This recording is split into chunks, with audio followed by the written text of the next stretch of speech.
चलिए, तो खबरों को अधिक जानने के लिए, विस्तार से जानने के लिए हमारे साथ हमारे संवाददाता जुड़ चुके हैं। भोपाल से कुलभूषण जुड़ चुके हैं और रायपुर से अमित। सबसे पहले हम रुख करेंगे कुलभूषण का। कुलभूषण, आज कौन सी ऐसी खबरें हैं जो सुर्खियों में लगातार बनी रहेगी?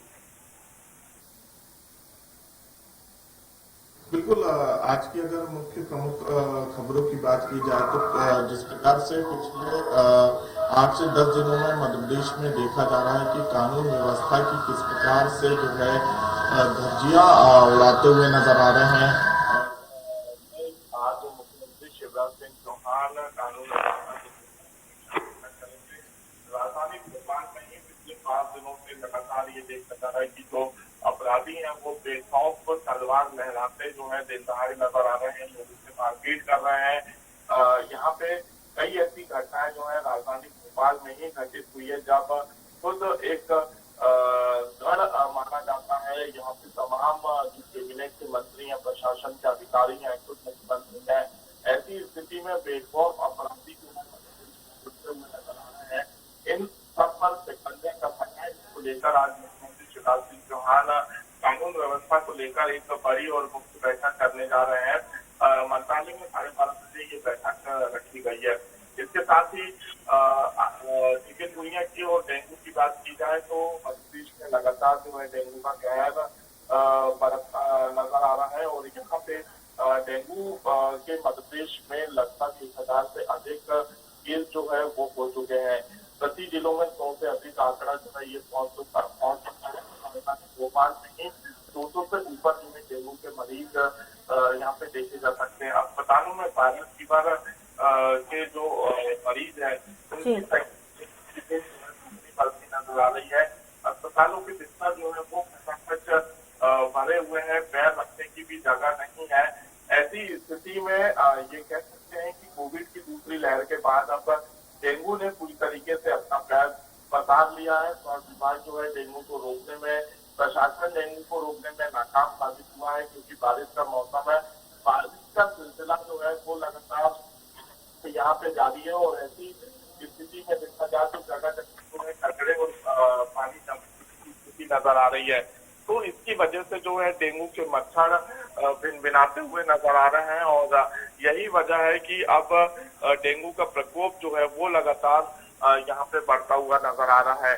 मध्य प्रदेश और राजधानी भोपाल सहित जो बड़े संभाग है यहाँ पे सबसे अधिक इसका असर देखने को मिला है। जो ग्वालियर चंबल की बात की जाए तो ग्वालियर चंबल में सबसे अधिक केस इसलिए सामने निकल के आ रहे हैं क्योंकि बाढ़ की स्थिति अभी कुछ ही दिन पहले देखने को मिली थी और जब बाढ़ का पानी पूरी तरीके से सूख चुका है तो जो गंदगी कीचड़ है उसकी वजह से जो है बीमारियां जो है वो फैलती हुई नजर आ रही है।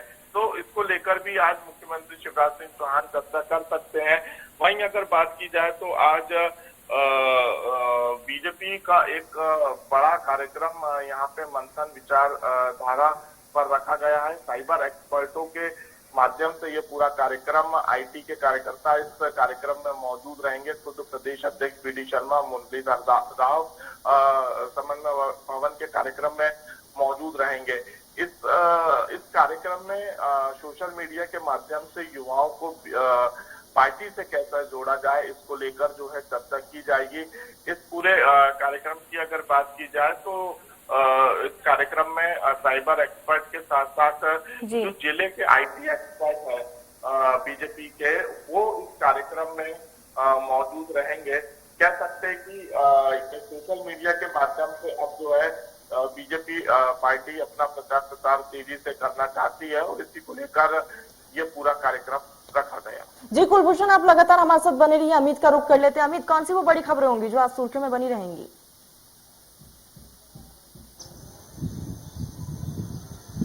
जी तरन्नुम, जैसा कि यहाँ पे महिला आयोग में उनकी जो अध्यक्षा हैं उनके पीए द्वारा एक डॉक्टर मनोज लोहाटी की पिटाई का मामला इस समय तूल पकड़ गया है। हालांकि कोर्ट ने कल उसकी जमानत याचिका खारिज कर दी है, इसे गंभीर अपराध माना है।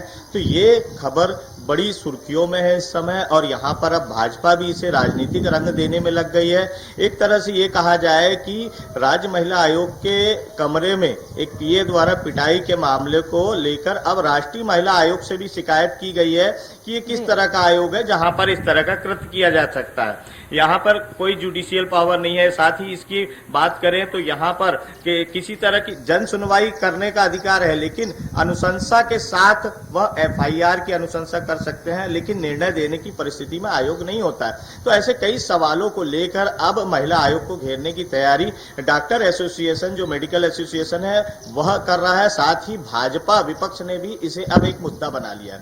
दूसरी तरफ हम बात करेंगे कोरोना को लेकर, तो कोरोना के मामले यहाँ पर बिल्कुल शून्य होते जा रहे हैं। तो ऐसी परिस्थिति में जिला प्रशासन राजधानी रायपुर के, तो उन्होंने यहाँ पर एक आदेश जारी करके अब 10 बजे दुकानें खोलने का निर्णय सुना दिया है कि अब 10 बजे के बाद भी राजधानी की दुकानें खुल सकेंगी। साथ ही जो सार्वजनिक कार्यक्रमों पर रोक लगाई गई थी, उन सार्वजनिक कार्यक्रमों को भी अनुमति के साथ किया जा सकेगा।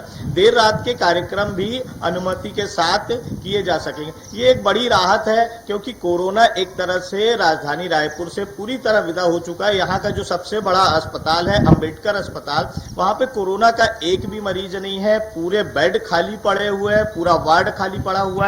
तो ऐसे में कहा जा सकता है एक बड़ी राहत की खबर है कि छत्तीसगढ़ की राजधानी रायपुर से कोरोना एक तरह से विदा माना जा रहा है।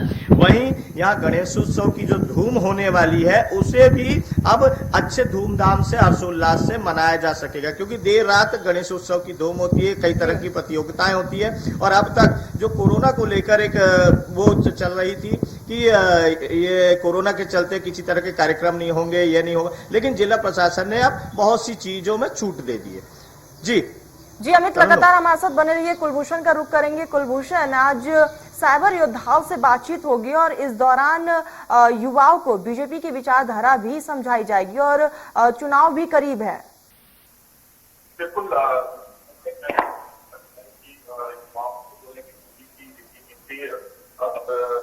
अब तक कराया जाएगा। संवाद कार्यक्रम दोपहर के वक्त में रखा गया है। इस कार्यक्रम में मुख्य रूप से मोदली नागाव, प्रदेश अध्यक्ष वीडी शर्मा और बीजेपी की जो आईटी एक्सपर्ट है, वो इस कार्यक्रम में मौजूद है। जिले भर से आज आईटी एक्सपर्ट भोपाल पहुंचेंगे। डिजिटल इंडिया के माध्यम से सोशल मीडिया में प्रचार प्रसार कर सके, जेलना और की जानकारी हम डिजिटल मीडिया के माध्यम से लोगों को अवगत कराएं। इसके साथ ही ये देखा जा रहा है कि आने वाला जो समय है, इसमें की राजनीति सोशल मीडिया पर होती है, इसको कैसे रोका जा सकता है। एक विवादित वीडियो या मैसेज कर दिया जाता है, जिससे हिंदू, मुस्लिम या अन्य समुदाय के लोग बैठते हुए नजर आते हैं। तो ऐसी स्थितियां उत्पन्न ना हो, इसको चर्चा की जाएगी, कैसे रोका जा सकता है। बीजेपी की नीति है, उस पर जो है आम जनता और युवाओं को जोड़ा जाएगा।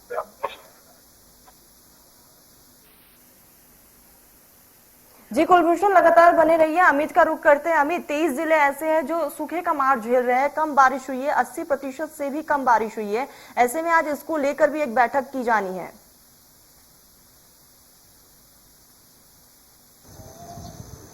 जी बिल्कुल, जिस तरीके से 22 जिलों के 72 तहसीलों में कम वर्षा हुई है और 80% से कम बारिश दर्ज होने से अब जिला प्रशासन ने यहाँ पर जो आपदा एवं प्रबंधन विभाग है, उसने इसकी समीक्षा करने के लिए कहा था और जिला कलेक्टरों ने यहाँ पर सभी तहसीलों की समीक्षा करने के उपरांत यहाँ पर सूखे की स्थिति घोषित कर दी है।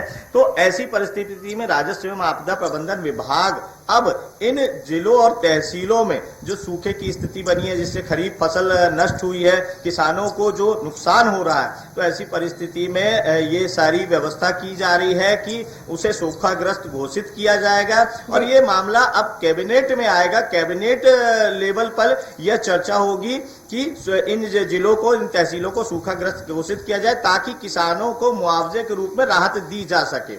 जी अमित, लगातार बने रहिए। भोपाल का रुख कर लेते हैं। कुलभूषण भी हमारे साथ लगातार बने हुए। कुलभूषण, आज जूनियर्स डॉक्टर हड़ताल पर है और आज हड़ताल का उनका दूसरा दिन है। ऐसे में लगातार उनसे संवाद किया जा रहा है, लेकिन बातें नहीं बन रही। बिल्कुल बिल्कुल जूनियर डॉक्टर अपनी मांगों को लेकर हड़ताल कर रहे हैं और अस्पतालों की जो स्थिति है, अस्पतालों में पैर रखने तक की जगह नहीं है। वायरल फीवर, डेंगू, चिकनगुनिया के मरीज लगातार बढ़ते हुए नजर आ रहे हैं। ऐसी स्थिति में मध्य प्रदेश के 3000 जूनियर डॉक्टर अपनी मांगों को लेकर हड़ताल में हैं। चिकित्सा शिक्षा मंत्री से भी उनकी मुलाकात हुई थी, लेकिन आश्वासन मिलने के बाद उनकी मांगे पूरी नहीं हुई है। डॉक्टर पे FIR उनकी मांग है की जाए, FIR की जाए। एक बात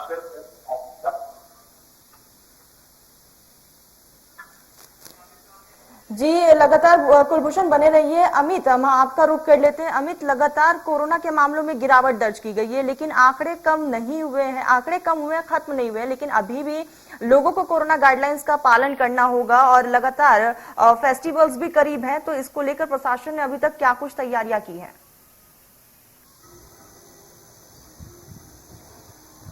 बिल्कुल, जिस तरीके से छत्तीसगढ़ की राजधानी में अभी 1 या 2 केस आ रहे हैं, वहीं प्रदेश में अब तक जो 10-12 केस होते थे वह 48 केस पिछले 24 घंटे में प्राप्त हुए हैं। तो निसंदेह आंकड़ा बढ़ा है। तो कहीं ना कहीं ये लापरवाही का परिणाम है और लापरवाही की वजह से ये जो कोरोना फैल रहा है एक बार फिर और आंकड़े बढ़ रहे हैं। तो ऐसे में 15 जिलों में ये आंकड़े दर्ज किए गए हैं, जो 48 कल पिछले 24 घंटे में दर्ज हुए हैं। तो ये 15 जिलों में कोरोना फैला है और 1-1, 2-2 करके ऐसे कई जिलों में 48 मामले पॉजिटिव पाए गए हैं। और निसंदेह स्वास्थ्य विभाग ने जो या जिला प्रशासन ने जो गाइडलाइन जारी की है उस पर किसी तरह की छूट नहीं दी है और उसका पालन करना अनिवार्य है। लेकिन जन जागरूकता अब एकदम से बिल्कुल यूज्ड टू हो गए हैं। वो कहीं ना कहीं मास्क नहीं पहन रहे हैं, सोशल डिस्टेंसिंग का पालन नहीं कर रहे हैं, सैनिटाइजेशन नहीं कर रहे हैं, बड़े बड़े संस्थानों में सैनिटाइजेशन नहीं हो रहा है, थर्मल स्क्रीनिंग नहीं हो रही है। तो ऐसी परिस्थिति में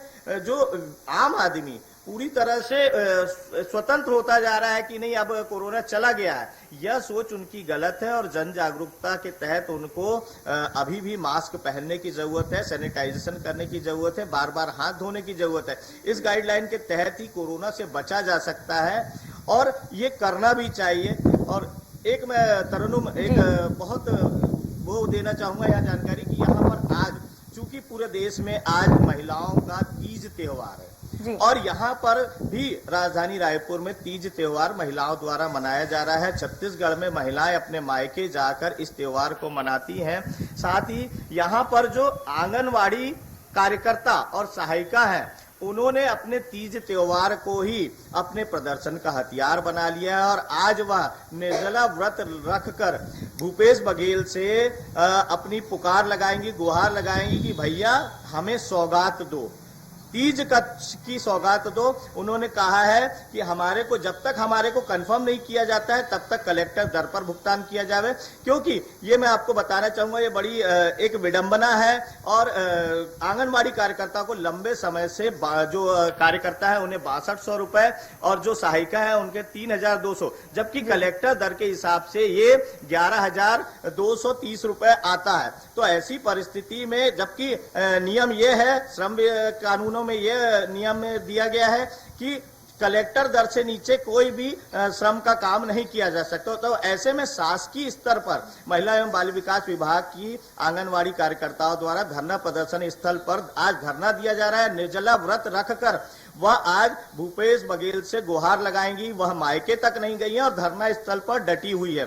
तो वह गुहार लगाएंगी कि हमारे को भी जो भुगतान किया जाए वो कलेक्टर दर पर किया जाए। जी तरन जी, अमित और कुलभूषण हमारे साथ जुड़ने के लिए, हम तक ये तमाम जानकारी पहुंचाने के लिए आप दोनों का बहुत बहुत शुक्रिया।